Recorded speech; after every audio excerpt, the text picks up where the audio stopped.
한 주 동안 평안하셨습니까? 예. 이제 이 기드온의 이야기를 우리가 지금 계속하고 있습니다. 기드온이 드디어 적진에 들어가서 용기를 얻었습니다. 이것이 사실은 별로 좋은 얘기는 아니라고 그랬죠. 왜냐하면 하나님의 말씀을 못 믿던 자가 적들의 말을 듣고 용기를 얻었다는 것은 상당히 좀 아쉬운 그런 부분입니다. 드디어 이제 전쟁이 시작이 되는데, 이 사람들이 전쟁하는 방식도 참 특이해요. 하나님께서 명령하셨으니까 이렇게 당연히 하는데, 지금 가만히 생각해 보면은요, 칼이나 창을 들 손이 부족합니다. 생각해 보세요. 지금 횃불 하나씩 들으라고 그래요. 그리고 그 위에 항아리로 덮으라고 그럽니다. 그러면 이건 분명히 어떤 상황이겠어요? 한 손으로 횃불 들고 그 위를 이렇게 또 다른 손으로 덮어야 되겠죠. 항아리를 잡아야 되니까. 그리고 나중에 이제 이 항아리를 깨든지 다 던져버리든지 하면서 어때요? 허리에 차고 있던 나팔을 부르라고 그러죠. 그러니까 지금 최소한 이스라엘은요, 손이 4개 정도는 있어야지 칼을 쓸 수가 있어요. 그런데 둘뿐이잖아요. 그러니까는 이게 사실은 굉장한 상징성을 가지고 있습니다. 전쟁은 여호와께 속한 것이고, 이 전쟁은 절대로 어떤 군사력으로, 기드온의 어떤 능력으로 이루어진 것이 아니라 전적으로 하나님께서 하시는 일. 특별히 이제 나팔을 부는 것은 뭡니까? 하나님의, 성경에서 보면 하나님의 임재를 뜻하는 경우들이 많거든요. 그래서 이 사람들이 이 하나님의 나팔을 소리를 들으면은 이 이스라엘의 신이 임했다는 소리를 듣고 혼비백산해가지고 도망가게 되는 그런 상황이거든요. 그래서 이런 것들을 고려해서 생각해 보면은 이스라엘이 지금 손이 최소한 4개는 돼야지 칼을 잡을 수 있다는 것. 그 전에 지금 항아리를 두 손으로 잡아야 되고, 더 나아가서 항아리 깨고 난 다음에는 나팔을 부려야 된다는 것을 생각해 보면은 이 전쟁은 분명히 하나님이 하신 거라는 것을 보여주고 있습니다. 더 나아가서 이 전쟁은 쉽게 말해서 요즘 말로 하면은 불꽃놀이로 승리한 전쟁입니다. 이것도 굉장한 상징성을 가지고 있습니다. 어떤 상징성이에요? 이때 이스라엘을 덮고 있는 그 영적인 어두움을 하나님의 구원의 횃불이 한순간에 날려버리는 것. 그러니까 여러분, 어두움이 짙을수록 어떻습니까? 불빛이 밝게 보이죠. 지금 이 시대에 정말 어둡습니다. 기드온의 시대는요, 심지어는 기드온마저도 우상숭배자였고 기드온마저도 하나님을 못 믿는 상황이에요. 그런 영적인 어두움을 한순간에 다 날려버리는 이 위대하신 하나님의 구원의 서광. 그래서 이사야서에서도 보면 훗날, 이사야는 이날을 기념합니다. 그러면서 이날 하나님께서 이스라엘의 구원을 행하셨던 이날이 이제는 두고두고 기념되면서 하나님의 그 구원의 서광, 이것이 밝게 빛난 날로 이사야도 기념하는 그런 이야기가 나중에 나옵니다. 자, 이렇게 해서 이제 이기는데, 자, 문제는 뭡니까? 이건 전적으로 하나님께서 하시는 일인데, 기드온이 얼마나 정말 상태가 안 좋고 영적으로요 맛이 갔냐면은 18절을 한번 봐보십시오. 거기 어떤 얘기가 나오냐면은 전쟁을 향해서 나가면서 구호가 생겼습니다. 여호와를 위하여, 기드온을 위하여. 어떤 문제를 보십니까? 2가지 문제를 보셔야 됩니다. 첫째, 언제부터 하나님께서 인간과 영광을 나누셨습니까? 언제부터 사사가 하나님께 드려야 될 영광을 탐하는 자가 됐습니까? 문제죠? 또 한 가지, 이건 고대 근동의 왕들이 전쟁에 나갈 때 외쳤던 구호입니다. 자기 신, 예를 들어서 마르둑을 숭배한다 그러면 마르둑을 위하여 하면서 그 전쟁을 일으키는 왕의 이름을 대면서도 아무개를 위하여, 이렇게 외쳤던 것이 그 당시의 전쟁 구호입니다. 자, 그러면은 기드온은 지금 어떤 생각을 가지고 있는 겁니까? 자신을 이스라엘의 왕으로 생각하고 있는 거 아닙니까? 전쟁이 끝나고 나서 괜히 이스라엘 백성들이 기드온에게 당신이 우리의 왕이 되시오, 이 얘기한 거 아니에요. 그 사람들은 정확히 이러한 기드온의 사심을, 야심을 읽은 겁니다. 자, 여기서 그러면은 이런 관점에서 보니까 역시 기드온은 상당히 질이 안 좋은 사사죠. 하나님의 영광을 탐하는 첫 번째 사사, 더 나아가서 자기 자신을 왕처럼 생각하는 첫 번째 사사. 그리고 실제로 나중에 보면은요, 기드온이 왕처럼 행세를 합니다. 나중에 보겠지만은요. 자, 어떤 미술가는 이런 식으로 기드온의 300명을 그림을 그렸습니다. 자, 이 상황은 어떤 상황이에요? 항아리를 다 깨버리고 횃불을 들고 그 다음에 나머지 한 손 가지고 지금 이 나팔을 부는 그런 상황. 그러니까 이 이야기에서 칼은 그 어디에도 중요한 요소가 아닙니다. 나팔을 불고 횃불을 드니까 어떻게 됩니까? 적들이 그냥 기거버려가지고 스스로 서로 죽이고 서로 치고 해서 이날 쉽게 말해서 이스라엘의 칼에 맞아 죽은 자보다 자신들의 칼에 맞아 죽은 자들이 훨씬 더 많은 전쟁이 되는 것입니다. 역시 전쟁은 여호와께 속한 것이라는 것이 확실히 드러나는 그런 상황입니다. 자, 기드온의 활동 범위가 빨간색으로 쳐져 있는 것을 지금 옆으로 확대했습니다. 보면은 역시 이 사람은 범이스라엘적인 리더가 아니라 지극히 제한된 범위에서 한 4개의 지파 영역에서 활동하는 사사라는 것이 확연히 드러납니다. 그리고 이제 잠시 후에 보면은 에브라임 사람들이 이 전쟁에 참여하죠. 그래가지고 괜히 쓸데없는 소리들을 해야 되는데, 그러면은 맥시멈으로 5지파를 동원한 전쟁이라고 얘기할 수 있을 것 같아요.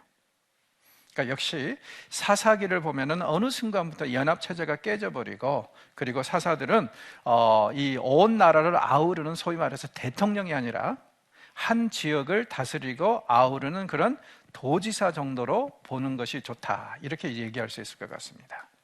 자, 이스라엘의 이제 이 전쟁 승리 이야기가 계속됩니다. 기드온은 300명 가지고 최고의 전쟁을 하고 승리합니다. 자, 첫 번째 전쟁은 물론 이 사람이 위치가 지금 서쪽에 있으니까 요단강 서편에서 하는 일들이 벌어집니다. 자, 기드온은 300명을 3파로 나눴습니다.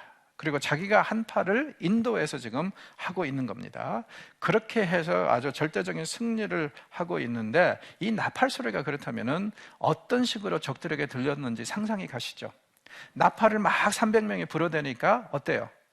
나팔수가 300명이 굉장히 소리도 크지만은요, 저 정도의 나팔수라면은 적들의 숫자가 얼마나 될까? 몇십만 명 되지 않을까? 지레 겁을 먹은 거겠죠. 왜냐하면 어떤 바보들이 전쟁에 나가면서 100% 다 나팔을 불면서 나갑니까?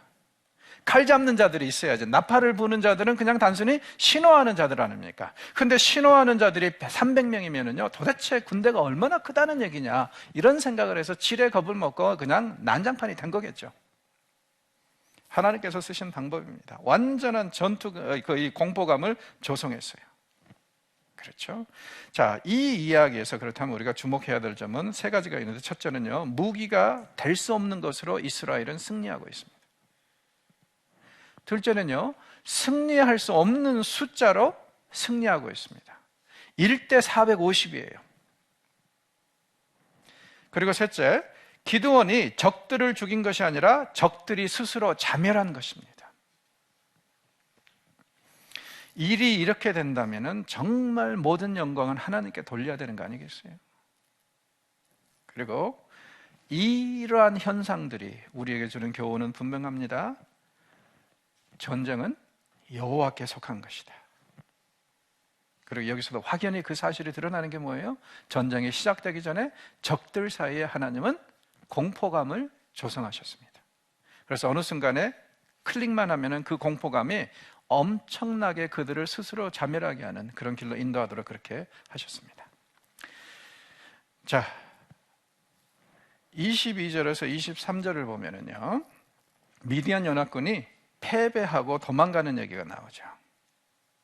그리고 여기서도 보면 제일 큰 이유가 뭐냐면 자신들이 서로 칼질을 해서 그렇게 됐다고 그래요. 13만 5천 명과 300명이 싸워서 이스라엘의 300명이 승리한 기적입니다. 그리고 24절에 보면 기드온이 추가로 군인들을 징집해서 적들을 쫓습니다. 그런데 어디에서 지금 군인들을 징집을 해요? 에브라임 지파에서. 그렇죠? 이것이 이제 조금 이따 화근이 되는데, 자, 여러분 생각해 보십시오. 이것도 논리적으로 이성적으로 맞는 얘기인지. 300명으로 13만 5천 명을 싸워서 이겼어요. 전쟁 다 이겨놓고 뭐가 아쉬워서 에브라임 사람들한테 가서 도우라 하면서 군대를 일으킵니까? 그러니까 학자들이 이러한 기드온의 행동을 보면서 별로 좋게 생각을 안 하는 거예요. 이것도 역시 하나님을 완전히 믿지 못하는 그런 징조다, 이렇게 생각을 하는 것이죠. 그리고 이러한 하나님의 그 불편한 심기가 이 이야기에서 어떻게 드러나냐면은, 지금까지는 하나님이 기드온을 직접 만나주시고 명령도 하셨죠. 이렇게 하라 저렇게 하셨죠. 23절 이후로는 이 이야기에서는, 기드온 이야기에서는 다시는 하나님의 모습을 보이지 않습니다. 학자들은 이런 것을요, 하나님의 불편한 심기를 표현하고 있는 것이라고 얘기를 해요. 그러니까 기드온을 용납하시고 여기까지 오셨지만, 쉽게 말해서 기드온이 해도 너무한 거예요. 그래서 이제 하나님께서 아예 자취를 감추시고, 이제부터는 네가 원하는 대로 해라. 내가 너희들에게 약속한 그 승리까지는 주었으니까 그 다음부터는 너희들이 알아서 해라. 이런 이제 불편한 심기가 드러난 것으로 그렇게 이해를 합니다. 자, 기드온의 그 전쟁 상황을 보면은요, 서쪽에서 먼저 시작을 해서 적들을 추적해서 동쪽까지 갑니다. 요단강을 건너서요. 그런 이야기가 이제 계속되는데, 기드온은 어떻게든지 이 미디안 사람들의 테러를 차단하든지 아니면 그들을 쫓아서 되도록 많이 죽이려고 굉장히 노력을 하죠. 그래서 이제 요단강 서편에서는 아주 절대적인 그런 승리를 이끌었습니다. 그리고 이제 이 미디안의 두 이 리더들, 오렙과 스웹을 잡아가지고 한 바위에서 이제 쳐 죽이는, 그래서 오렙바위라는 이름은요, 두고두고 이스라엘의 절대적인 승리를 기념하는 하나의 증표로 두루두루 이제 이스라엘에 남습니다. 자, 에브라임 사람들이 앞에서 이제 기드온의 전쟁을 이미 승리하고 난 다음에 에브라임 사람들한테 가서 도와달라 해가지고 군대를 일으켰는데, 이 사람들이 이 적장들을 죽이고 왔어요. 와가지고는 기드온한테 항의를 합니다. 뭐라 그러냐면은, 야, 어찌하여 전쟁을 하면서 우리를 부르지 않았느냐? 여러분은 이런 에브라임 사람들의 문제 제기가 이해가 가십니까? 지금 상황을 보면은 그동안에 7년 동안에 이 미디안 사람들의 억압을 받기는 지금 기드온이 속한 지파뿐만 아니라 에브라임이 속한 지파도 마찬가지였어요. 그러면 자기네들이 이 미디안 사람들을 상대로 전쟁을 하고 싶었거나 정말 그들을 대적하고 싶었으면은 자기네들이 주도권을 가지고 전쟁을 했으면 되는 거 아니에요. 그런데 지금 다 끝나고 난 다음에 적 잔당들을 이제 소탕하는 과정에서 불러내니까 그들의 적장을 죽이고 나서 하는 얘기가 뭐예요? 어찌하여 이 전쟁에 우리를 부르지 아니하였느냐? 뭐죠? 양아치들입니다. 이미 다 된 밥에 밥상에 숟가락 올리겠다는 얘기 아니에요. 공치사 달라 이거죠. 자기네들의 그 중요한 것. 그래서 이제 기드온이 숫자도 작고 지금 이 사람들하고 싸울 상황은 아니지 않습니까? 그래서 이제 하는 얘기가 뭐예요? 야, 그래도 당신들이 이 전쟁에 최고의 공을 올리지 않았느냐? 적장들을 죽이지 않았느냐? 그러니 당신들이 이 전쟁의 영광스러운 자들이다 하면서 달래요. 그리고 그것을 이제 못 이긴 척하고 에브라임 사람들이 받아들이죠. 나중에 여기에 이제 에브라임 사람들이 맛이 들려가지고요, 나중에 똑같은 수법으로 입다에게 대듭니다. 왜 전쟁하는데 우리 부르지 않았냐? 입다가는요, 이 사람들보다 더 큰 양아치예요. 그래서 어떡하죠? 그들을 죽여버립니다. 그러니까는 이거는 쉽게 말해서 공치사 요구하고 기대하면은요, 한 번만 써먹어야지. 두 번, 세 번 써먹으면은요, 적수를 만나게 되고, 적수 만나면요, 번전도 못 찾는다는 거예요. 그렇죠? 하여튼 에브라임 사람들, 이 위치에서 별로 그렇게 썩 선한 일은 아닌 것 같습니다. 자, 이 사건이 우리에게 보여주는 거 한 가지 마음에 두어야 돼요. 점차적으로 이스라엘의 지파 간에 갈등이 심화되고 있다. 지금 분열되고 있을 뿐만 아니라 갈등이 심화되고 있다. 실제로요, 기드온 사건 이후부터 이스라엘이 서로 정말 연합하지 못하고 서로 대립하는 이야기들이 점차적으로 더 많이 나옵니다. 그동안에는 이런 일은 없었어요. 역시 기드온의 이야기가 터닝 포인트입니다. 자, 서쪽에서 절대적으로 승리한 이 기드온이 여세를 몰아서 이 사람들, 적들을, 미디안 사람들을 추격해 나섭니다. 이 사람들이 요단강을 건너서 지금 계속 남쪽으로, 미디안이라고 그러면 지금 한참 밑으로 내려가야 되거든요. 연합체제였는데 그들이 도망가고 있는 것을 보면서 지금 이제 그들을 추적하고 있어요. 자, 이번에는 요단강 동편에서 있었던 일이 여기에 기록이 되어 있습니다. 자, 그런데 요단강 서편에서는 기드온이 상당히 그래도 어떻게 보면 호응을 잘 받았는데 요단강 동편에 오니까 정말 말 그대로 이 찬밥 심세예요. 그래서 지금 뭐 어떤 일이 벌어지냐면은 지금 여기에 숫꽃과 분우엘은 이제 브니엘의 다른 말입니다. 야곱이 하나님을 만났던 그 야복강이 있던 그 브니엘, 그것이요. 그래서 지금 이곳에 가가지고 하는 얘기가 우리가 지금 군수물자가 좀 딸린다, 이렇게 해서 적들을 추적하고 있는데 우리에게 좀 먹을 것을 좀 달라 했더니 이 숫꽃과 분우엘 사람들이 뭐라 그래요? 지금 주인이 바뀌었는지 안 바뀌었는지도 모르는데, 즉 다시 말해서 미디안 사람들이 완전히 패했는지 안 했는지도 모르는 상태에서 너네들한테 먹을 거 줬다가 나중에 화근이 생기면 어떡하냐, 이런 논리에서 안 줍니다. 자, 기드온이 나중에 이 일로 인해서 이 사람들에게 앙심을 품고 응징을 하죠. 이것도 역시 별로 썩 좋은 건 아닙니다. 왜냐하면 기드온은요, 협상력에 있어서 대단한 사람 아닙니까? 심지어는 하나님하고도 협상해가지고 몇 번이나 하나님을 시험하지 않았습니까? 그런데 이 사람의 그 협상력은 어디 가버린 거예요? 이렇게 나오면은 최소한 이 지파들을 설득시키고 이 사람들을 설득시키려고 노력은 해야 될 거 아니에요? 그런데 자기 대접하지 않았다고 그냥 마음에 앙심을 품고 나중에 보복을 합니다. 기드온은 어떤 사람입니까? 강자에게는 비굴하고 약자에게는 잔인한 사람이라는 거죠. 그래서 이제 이 이야기는 그런 이제 면모를 보여주고 있는데, 기드온이 드디어 이제 적들을 잡아가지고 다 죽였어요. 그 적장들을. 그리고 돌아와서는 어떻게 합니까? 숫꽃과 분우엘에 응징을 하죠. 그 부분이 이제 여기 계속 기록이 되어 있는데, 자, 숫꽃과 분우엘의 위치를 보십시오. 요단강 동편에 있습니다. 그래서 그러니까 지금 요단강 서편에서는 기드온이 잘 하고 있는데 사람들이 호응도 좋은데 동편에서는 완전히 그냥 찬밥 신세가 됐어요. 무엇을 뜻합니까?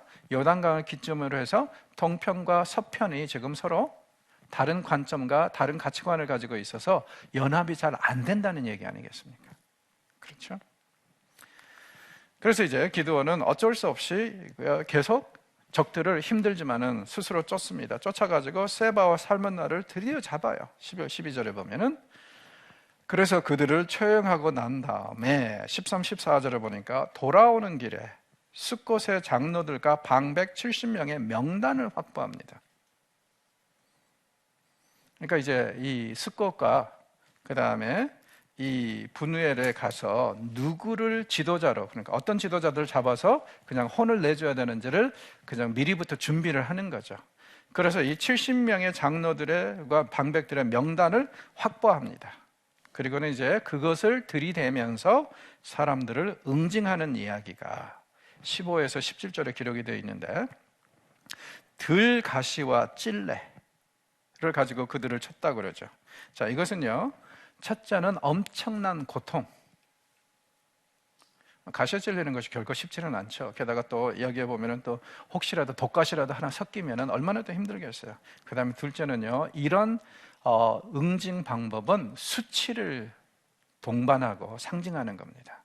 오직 하면 사람이 쉽게 말해서 곤장에도 맞지 못하고 가시로 맞아요. 그렇죠?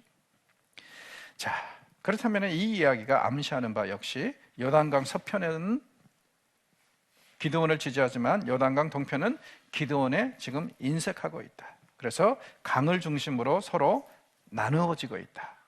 더 나아가서 또 한 가지 중요한 거 뭐예요? 기드온은 어떤 사사입니까? 자기 동족들을, 자기 백성들을 학대하고 죽이는 사사가 되어버렸어요. 자, 이스라엘의 사사들 중에서 자기 민족을, 자기 백성을 죽이고 응징하는 사람은 기드온이 역시 처음이죠.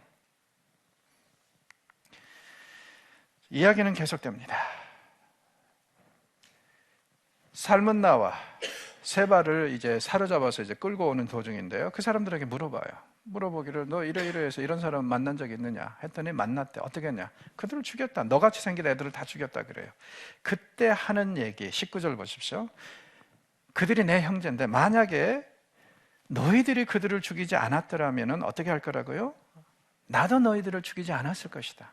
자, 그러면은 여기에서 우리가 슬며시 엿보여지는 게 뭐냐면요, 비록 기드온이 하나님의 부르심을 받고 이 전쟁에 임했지만 이 전쟁에서 그에게는요 개인적인 원수 갚음이나 이런 것들도 굉장히 크게 작용하고 있다는 얘기 아닙니까? 그래서 뭐라고 그러냐면은 세바와 살문나에게, 사로잡은 적장들에게 너희들이 내 형제를 죽이지 않았으면 나도 너희들을 죽이지 않았을 텐데 너희들이 그들을 죽였으므로 내가 너희들을 죽이겠다. 그러니까 여기에는 어떤 공의와 정의 개념, 하나님의 의지 이런 것이 반영이 된 게 아니라 개인적인 안갚음, 원수 갚음이 제일 중요한 이슈로 지금 드러나고 있다는 거예요. 이건 아무것도 아닙니다. 나중에 삼손 이야기 가면은요, 삼손이 유일하게 사사노릇을 하는 때가 언제예요? 자기의 개인적인 어떤 원한을 보복할 때, 그때 사사노릇을 합니다. 시간이 지날수록 더 악화되는 그런 이야기를 하고 있어요. 그래서 이제 자기 아들에게 얘네들 죽여라 하는데 아이가 못 죽입니다. 그랬더니 이제 적장들이 아주 기드온을 무시하는 말을 하죠. 네가 스스로 나서지 왜 칼도 못 잡는 어린애한테 그런 짓을 요구하느냐. 그래서 결국에는 기드온이 그 두 사람을 처형하는 이야기. 그러나 역시 우리가 여기서 질문해야 될 것은 기드온의 이 적장들을 죽인 것이 여호와를 위한 것입니까? 아니면은 기드온을 위한 것입니까? 분명히 기드온을 위한 것이죠. 그렇죠? 자, 그리고 나서 또 한 가지 보십시오. 21절에 보니까 이 두 왕들이 가지고 있던 낙타에서 왕을 상징하는 장식을 떼냅니다. 그리고 자기가 갔죠? 무슨 뜻이에요? 역시 기드온은 자기를 스스로 왕처럼 생각하고 있습니다. 그래서 이제 이스라엘 사람들이요, 이 기드온의 이런 야심을 그대로 이해를 하게 되죠. 그래서 슬며시 이제 떠보는 이야기가 나오는데, 여기서 이제 또 한 가지 22절 보십시오. 이스라엘 사람들이 기드온에게 이르되 당신이 우리를 미디안의 손에서 구원하셨으니. 잘 보세요. 변화가 있었습니다. 이 전쟁은 누가 하신 전쟁이라고요? 여호와께서. 누가 이스라엘에게 승리를 주셨어요? 여호와께서. 그런데 이스라엘 사람들은 어떤 식으로 생각을 하고 있어요? 기드온이. 왜 이런 일이 벌어집니까? 이미 기드온이 그러한 길을 마련해 줬잖아요. 여호와를 위하여, 기드온을 위하여. 그런데 그나마 여호와는 다 잊어버리고 이 백성들이 기드온에게만 영광을 돌리고 있습니다. 여러분이 그래서 이제 히브리어 본문들을 이렇게 이제 구약 텍스트를 보실 때는요, 내러티브를 보실 때는 이런 세세한 차이를 관심 있게 보셔야 돼요. 왜? 이런 것들을 통해서 저자는 분명히 자기의 관점을 드러내고 있는데, 지금 기드온이 굉장히 나쁜 짓을 하고 있고 거기에 이스라엘 백성들로 현혹이 됐다 이거예요. 그래서 지금 이 전쟁을 승리로 이끄신 하나님은 아예 안중에도 없고 기드온만 보인다 이거죠. 자, 23절 이후로 하나님께서 아예 그냥 모습을 감춰버리셨다고 그랬죠. 7장 23절 이후로. 왜 그러는지 또 이해가 가시죠? 이런 백성들을 하나님께서 계속 같이 함께 하시겠어요? 이런 백성들하고 떠나셔야지. 그렇죠?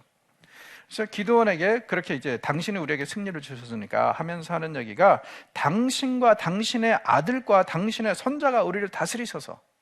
무슨 뜻이에요? 왕이란 단어만 안 쓰고 있지, 당신 집안이 두루두루 우리를 다스리십시오. 즉 다시 말해서 왕이 되십시오. 그 얘기예요. 그리고 기드온은 정확히 이것이 무슨 뜻을 알기 때문에 23절에 보면 뭐라 그래요? 여호와가 너희들을 다스리신다. 하나님이 그들의 왕이라는 거예요. 그러면서 한 스텝 물러나죠. 자, 문제가 어디에 있냐면은 이 이스라엘 백성들이 최소한 한 번은 더 구원해야 돼요. 왜냐하면 고대 근동 사람들은 굉장한 체면 문화거든요. 그러다 보니까 아무리 뭘 원해도요, 마지못해서 하는 것처럼 여건을 마련해 줘야 돼요. 그래서 이제 아브라함이 사라를 묻을 땅을 살 때도요, 땅 주인이 뭐라 그래? 우리 사회에 무슨 돈이 필요합니까? 그냥 갖다 묻으십시오. 그 말 믿으면 큰일 납니다. 그래서 아브라함이 아니라 그 값을 말하십시오. 그랬더니 또 하는 얘기가 우리 사회에 무슨 돈이 필요합니까? 그런데 청 당신이 땅값을 치르려면 하면서 완전히 바가지를 씌우거든요. 왜냐하면 땅 거래에 있어서 시가보다 싸게 사잖아요. 그러면은 땅 주인이 다시 돈이 생기면 언제든지 그 돈을 마련해서 물릴 수 있어요. 그런데 시가나 혹은 그 이상으로 쳐주면 다시는 번복을 못해요. 그래서 아브라함이 완전 바가지를 쓰면서도 그대로 받습니다. 그래서 그 땅은 영구적으로 아브라함 땅이, 아브라함과 그의 후손의 땅이 되는데, 그래서 더 안타까운 게 뭐냐면은 가데스바네에서 사실은요, 이스라엘이 가나안을 정복하러 나서는 것은 어떻게 보면은 그들의 조상들이 법적인 권한을 가진 그 땅을 다시 클레임하러 가는 그런 부분이 있거든요. 그런데 그것을 스스로 포기한 이야기가 가데스바네아의 이야기예요. 여기서도 최소한 기드온의 체면을 살려주려면 두어 번은 더 권유를 했으면 기드온이 당신들이 정 그렇다면 하고 마지못해서 받는 것처럼 그렇게 가야 되는데, 이 사람들이 생각이 있는지 없는지 기드온에게 왕이 되소서 했더니 기드온이 대번에 하는 말이 여호와가 우리 왕이시다. 그랬더니 딱 쳐다보더니 뭐라 그래? 그래? 그럼 말고 하고 가버린 거예요. 그게 문제예요 지금.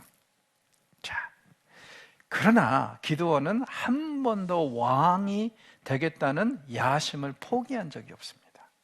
그래서 조금 있다 보면은 그가 살았던 인생이요, 다 왕의 행보하고 비슷하고요. 더 나아가서 그는 그의 아들들 중에 하나 이름을 뭐라고 지어주냐면은 아비멜렉, 내 아버지는 왕이시다, 이렇게 풀이될 수 있는 그런 이름을 줘요. 그리고 괜히 아비멜렉이 돌아다니면서 형제들 죽인 거 아닙니다. 그리고 스스로 왕 된 거 아니에요. 아버지의 이 사심, 야심을 읽은 거죠. 그래서 아버지가 이루지 못했던 그 꿈을 이루기 위해서 그런 무모한 짓을 한 것입니다. 그러나 문제는 뭐냐면은 이스라엘의 왕은 하나님이 세우셔야지, 인간이 스스로 세워서 내가 왕이다 해서 될 일은 아니라는 거, 이걸 우리가 잘 알지 않습니까? 자, 이렇게 얘기를 하면서 하나님이 너희를 다스리리라 하면서 24절에 보니까 대신 뭘 달라고 그럽니까? 탈취한 귀고리를 내게 주라. 미디안 사람들이 13만 5천 명이란 말이에요. 그 사람들의 그 귀고리, 이것은 이제 고대 근동의 자료에도 많이 남아 있습니다. 이 사람들이 금 귀고리를 했다는 것이 다 모아 보니까 어느 정도 돼요? 금이 1700세겔, 엄청난 양입니다. 왜냐하면 한 세겔 한 11.5g 정도 되니까 1700세겔 하면은 이것이 최소한 어느 정도 돼요? 한 17kg의 금? 18kg? 엄청난 거죠. 자, 중요한 건 뭐냐면은 1700세겔 정도의 금이면은요, 11개를 보십시오. 왕들이 서로 이게 뭐 조공을 바칠 때, 뭐 세금을 거둘 때 드러나는 액수와 맞먹는 겁니다. 그러면 기드온은 지금 백성들에게 쉽게 말해서 왕의 버금가는 세금을 징수하고 있어요. 그렇죠? 그리고 이 사건이, 금을 이렇게 빼앗아서 이렇게 하는 사건이 또 하나의 상징성을 가지고 있습니다. 뭐냐면은 이 백성들이 금을 내놓음으로 인해서 무엇을 얘기를 하냐면 우리는 당신에게 순종할 준비가 되어 있습니다. 마치 왕에게 순종하는 것처럼 우리는 당신께 순종할 것입니다. 이러한 이제 이 의지의 표현이라고 생각하시면 돼요. 그러므로 지금 이 사건은 두 가지, 순종을 의미하는 거하고 둘째는 뭐예요? 왕의 금고에 걸맞는 그런 액수를 징수하고 있다. 그러니까 기드온은 타이틀만 왕이 아니지 벌써 왕처럼 행동하고 있다는 거예요. 자, 문제는 뭡니까? 이게 이스라엘 백성들에게 뭐가 됐다고요? 올무가 되었다. 왜냐하면 지금 이 금을 가지고 무엇을 만드냐면은 에봇을 만듭니다. 에봇이 뭐죠? 제사장들이 입는 옷입니다. 그것을 금 모양으로 만든 거예요. 그리고 이제 이걸 가지고 이제 쉽게 말해서 하나님의 임재의 상징으로 쓰면서, 사실은 이스라엘에게 임재의 상징이 이미 있지 않습니까? 법계.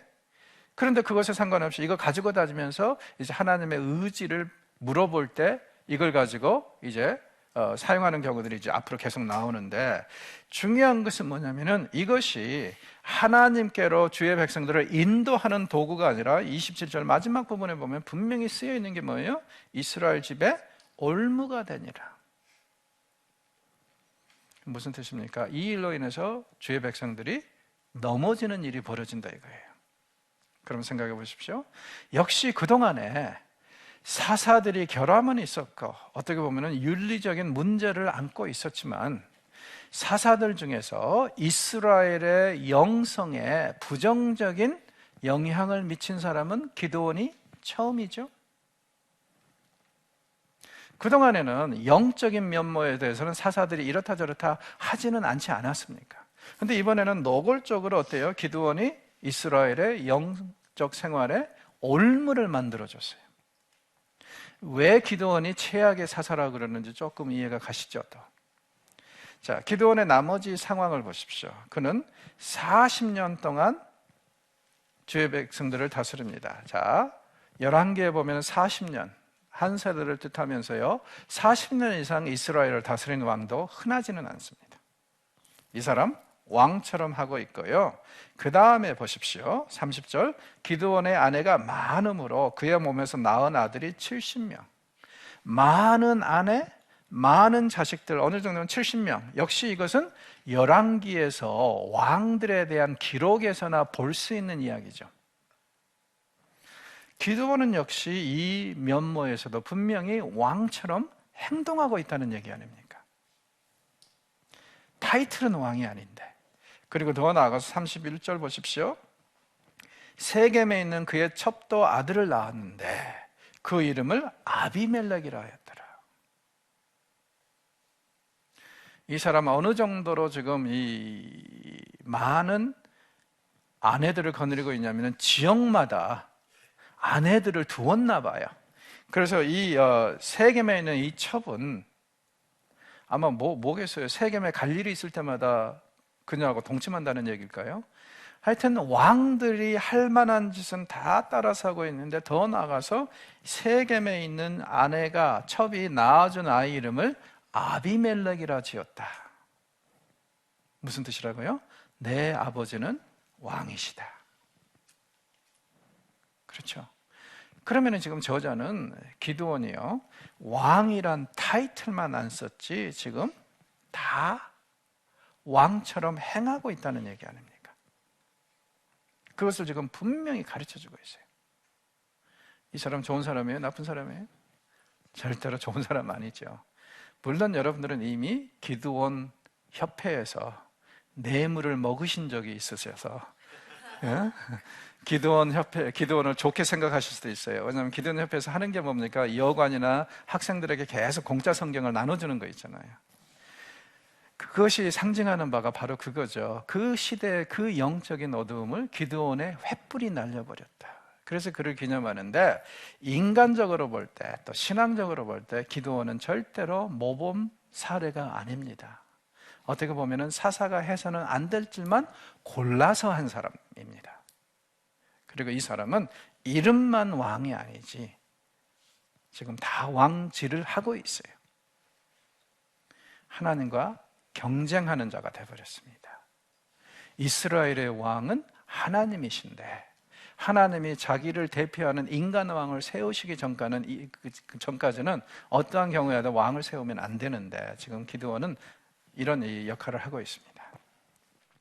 자, 기드온이 죽어서 그의 아버지의 묘에 장사되었다는 말도 열왕기에 나오는 말하고 좀 비슷하지 않아요? 왕들이 죽으면은 그의 아버지의 가족묘에 묻혔다는 얘기가 많이 나오죠. 그러니까 사사들 중에서 지금 가족묘에, 아버지의 묘에 묻혔다고 기록된 사람은 역시 이 사람이 지금 처음이죠. 그러니까 이렇게 저렇게 저자는 의도적으로 자꾸 기드온을 왕처럼 행동한 사람으로 묘사를 하고자 하는 거예요. 자, 그리고 이제 드디어 그의 아들 아비멜렉의 이야기가 시작이 됩니다. 자, 아비멜렉의 이야기를 읽으면서 우리는 이 사람이 사사냐 아니냐에 대해서 좀 생각을 해볼 필요는 있는 것 같습니다. 중요하진 않아요. 그런데 이 사람을 사사로 취급하면 14명의 사사가 들어온다고 그랬죠, 사사기에는. 반면에 이 사람은 왕으로 스스로 자청했기 때문에 사사로 취급할 필요는 또 없다고 얘기할 수도 있을 것 같아요. 자, 이 이야기가 우리에게 주는 큰 교훈은 뭐냐면은, 사실은 어떤 공동체의 위협이 가해질 때 그 위협이 외부에서 오는 것보다는 내부적인 것이 더 심각하다는 것을 알려주고 가르쳐주는 그런 이야기입니다. 왜냐하면 이 아비멜렉 이야기는요, 전혀 외부인의 개입이 없어요.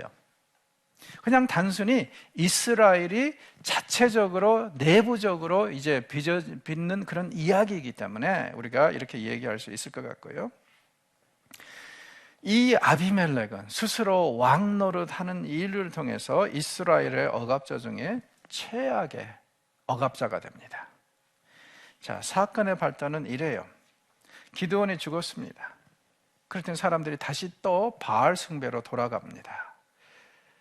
그리고 바알브릿, 언약의 바알이란 뜻인데요, 바알브릿을 또 자기 신으로 삼고 곳곳에서 우상 숭배를 하면서 여호와를 기억하지도 않고, 더 나아가서 기드온의 집도 기억하지 않습니다. 무엇을 얘기하냐면은, 많은 경우에 성경은요, 우리의 죄가 어디서 비롯되냐면은 망각에서 비롯된다 그래요. 무식해서 혹은 일부러 의도적으로 망각해서 비롯된다 그럽니다. 우리가 하나님을 알면은, 우리가 이 하나님의 어떤 분인을 알면은 죄를 안 지을 경우들이 많다는 거예요. 자, 그래서 우리가 열심히 성경을 묵상하고 공부해야 된다는 거죠. 하나님이 어떤 분인가를 알아가면 우리가 스스로 죄 짓는 일이 많이 줄어들 거라는 거예요. 이스라엘이 지금 망각의 죄를 범하고 있습니다. 그래서 하나님도 기억하지 못해요. 그래서 우상숭배를 합니다. 더 나아가서 그들에게 구원의 은혜를 베풀었던 기드온과 그 집안을 기억하지 못합니다. 우리는 이런 사람들을 배은망덕하다고 그러죠. 성경에 보면 가장 이스라엘의 큰 죄 중에 하나가 배은망덕함입니다. 은혜를 입었다면 두루두루 기념해야 되고 그 은혜를 묵상해야 됩니다. 그래서 기독교와 유대교는 옛날부터 기념하는 종교입니다. 심지어는 예수님께서 최후의 만찬에서 뭐라고 그러셨어요? 나를 기념하라. 무슨 뜻입니까? 너희들이 내가 이 땅에 있으면서 너희들을 위해서 한 일을 하나하나 기념하고 추억한다면 절대로 나쁜 짓, 잘못될 일 없을 거라는 거예요.